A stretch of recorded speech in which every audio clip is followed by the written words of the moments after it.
Good morning. I'm so happy to see all of your smiling faces and glad that you're here with me today. I hope you had a fantastic weekend.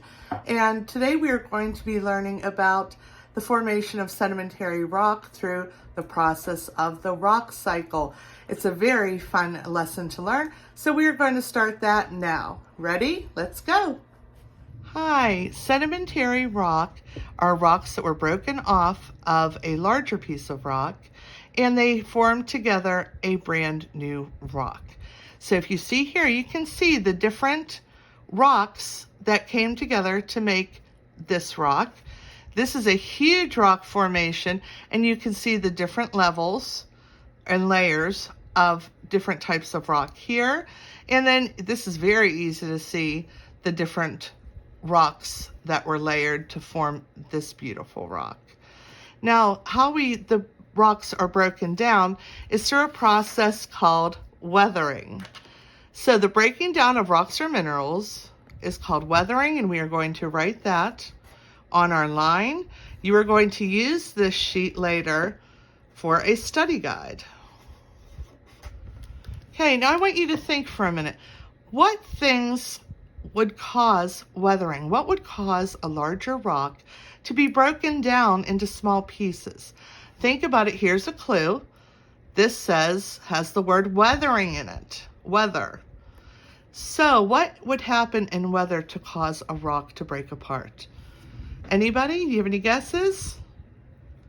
Good. Right. Lightning might strike a rock and cause it to break apart. What else? Oh, the ocean, waves, the movement of the waves could cause rocks to break apart. Good answer. Anything else? Right, water that lands on the rock, maybe in a crack. You get rain, and then it freezes. That water freezes and expands and breaks the rock apart. That's how we get the potholes whenever on the roads when we're driving, is that water settles in there, freezes, and then breaks the road apart. Also, any wind maybe that has sand in it could wear apart the rock. Good answers. Here, pieces of rock that break off from a larger rock are called what? They're called sediments. And I'm going to show you an example. We're going to pretend that some candy are sediments.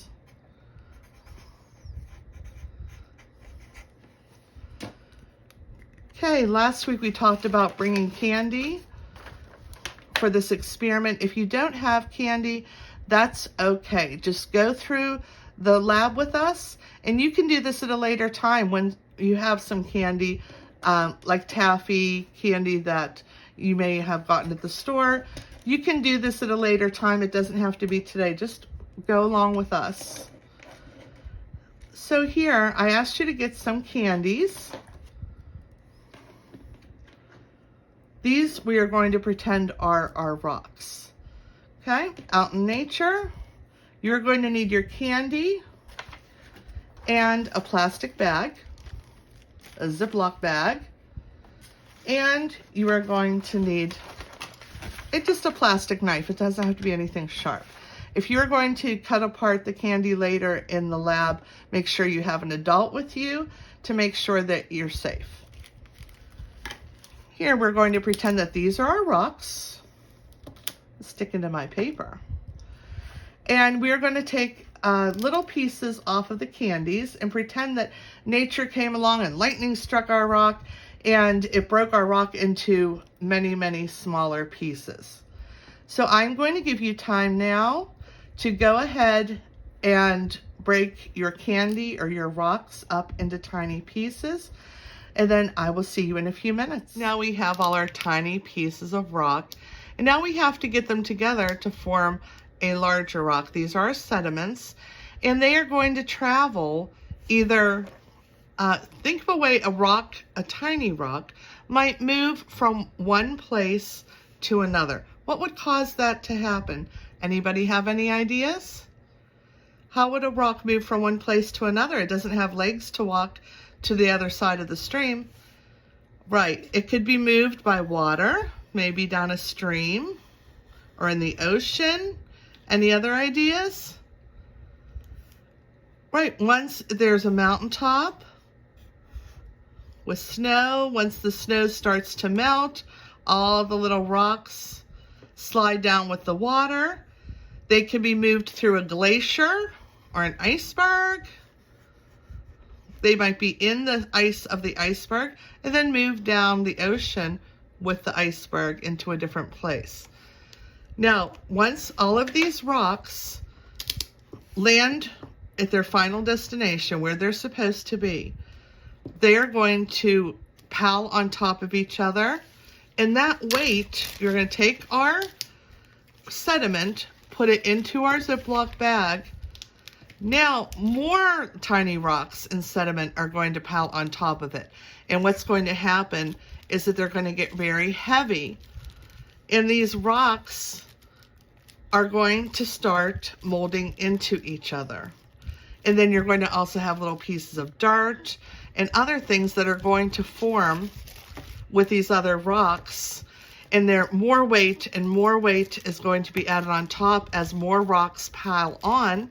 And over a very long period of time and weight, these rocks are actually going to come together and form their own rock.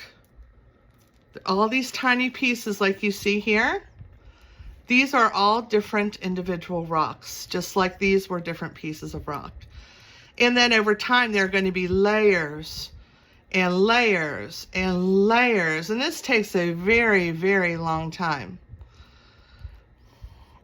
And all the layers are going to start coming together through the weight.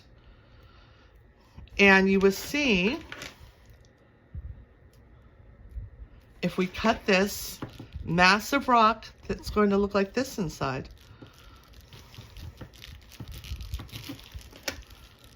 Look.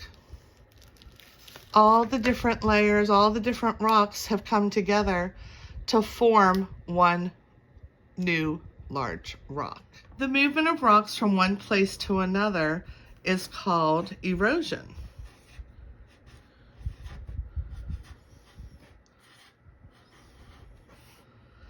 Rocks settling in another place is called, who knows?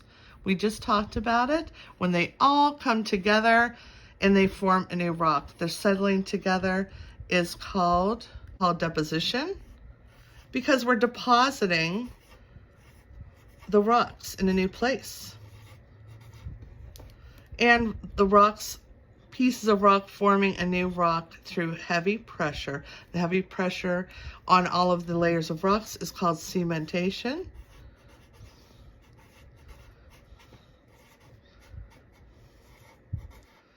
Okay, so we've learned some pretty new large words today: weathering, sediment, erosion, deposition, and cementation. These are all part of the rock cycle.